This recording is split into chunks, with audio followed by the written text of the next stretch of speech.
Então se fez outros tipos de experimentos também.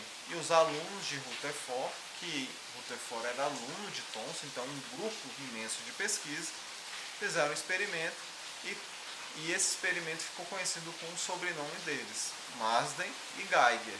Tá? O que eles fizeram? Eles estavam verificando justamente esses comportamentos, tá?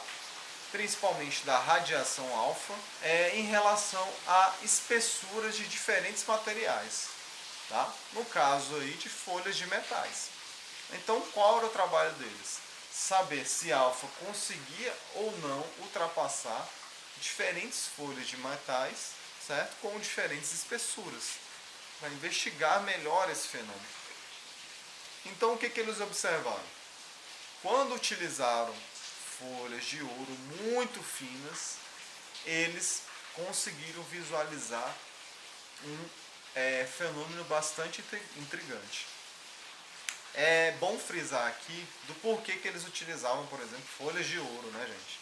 Não é uma questão, vamos dizer assim, de ostentação, certo? Não é porque eles eram ingleses que queriam ostentar para os outros grupos, mas é porque o ouro, esse metal ouro, ele tem uma característica muito interessante, que é, por exemplo, ele consegue ser deformado e formar folhas muito finas, comparados com outros metais. Então, a utilização dessas folhas de ouro era necessário o quê? Porque a gente conseguia fazer, ou se consegue fazer, folhas muito finas. Então era propício utilizar folhas de ouro para esse tipo de estudo. Até onde uma radiação alfa consegue ou não ultrapassar determinado material. Esse tipo de experimento ele começou a trazer contradições em relação aos modelos atômicos que tinham até o momento. Aqui, o de Thomson, o mais conhecido, né, que é o Pudim de Passes, e também um novo modelo atômico, uma nova visão sobre a matéria que se estavam colocando e que tem como representante, por exemplo, Nagaoka. Que tipo de modelo atômico é esse, professor? É um modelo atômico que a gente começa a verificar e ele é baseado o quê? No sistema planetário, ou seja, dos planetas. Esse tipo de modelo atômico ele tem vamos dizer assim, uma inspiração em Saturno, tá? No planeta Saturno. E muitas vezes ele é chamado de modelo atômico saturniano, tá? Como que era esse modelo de átomo?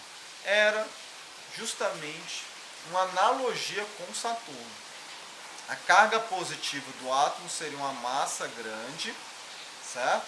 E os elétrons estariam em volta dessa massa grande, como estão nos anéis de Saturno. Então essa parte aqui seria a parte positiva e os elétrons estariam em volta, e não como o Thomson tinha colocado, não dentro da massa ou na superfície da massa, mas os elétrons estariam o quê? Ao redor dessa carga positiva, desse volume, dessa massa aí que seria o átomo. Tá? Os resultados obtidos nesse experimento contradiziam tanto a visão de Thomson como a visão de Nagaoka. E aqui a gente mostra um átomo de Thomson para vocês relembrarem. O átomo de Thomson seria algo maciço, certo? Positivo, essa massa positiva, com elétrons na superfície ou internamente a esse átomo. Como foi esse experimento, gente? Então, novamente, colocaram um material radioativo, esse material radioativo é o polônio, recém-descoberto lá, né, pelo casal Curie. Então, eles utilizaram esse material, essa substância radioativa, certo? Direcionaram esse feixe somente de radiação alfa, então a radiação beta e gama elas eram excluídas. Como que eles fizeram isso, professor? Olha, se eles botassem um campo elétrico aqui, o que ia acontecer? Então, se colocasse aqui um campo elétrico, tá, nesse feixe que saiu, o que ia acontecer? Aqui sendo positivo e aqui sendo negativo, a radiação beta ela ia fazer o que? Ela ia se desviar para o positivo, gama ia passar direto e alfa ia em direção ao campo elétrico negativo. Então, dessa forma, eles excluiriam esses dois tipos de radiação e direcionavam a radiação alfa para o experimento. Tá? Então, foi assim que eles desviaram e só estudavam somente esse tipo de radiação, excluindo os outros. O que eles fizeram? Direcionavam esse feixe para uma folha de ouro muito, mas muito fina. E aí, conforme eles iam diminuindo a espessura dessa folha, eles verificaram o quê? Esse tipo de coisa. O que é isso, gente? Cada linha dessa é como se fosse o feixe de radiação alfa que está chegando. Ao redor disso, para eles verificarem aonde estava ou para onde estavam indo esses feixes, eles tinham que colocar uma chapa fosforescente.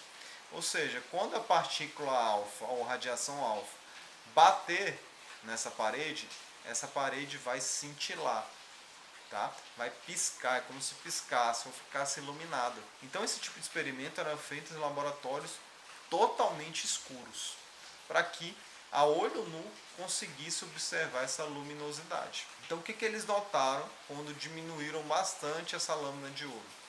Que a radiação alfa que passava aqui, ou que ia de encontro a essa lâmina de ouro, produzia diferentes efeitos. Uma parte passava direto nesse material que é um material sólido, parte era desviada ou defletida e uma parte era refletida. O que dá para se imaginar aqui?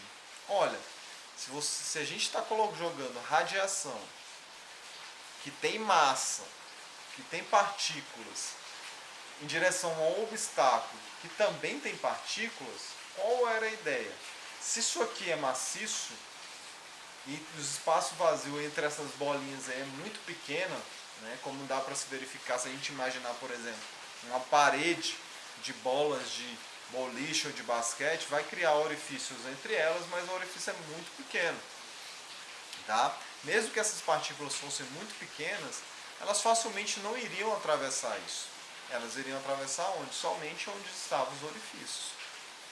No entanto, o que se observou? Que uma grande quantidade dessas partículas atravessavam.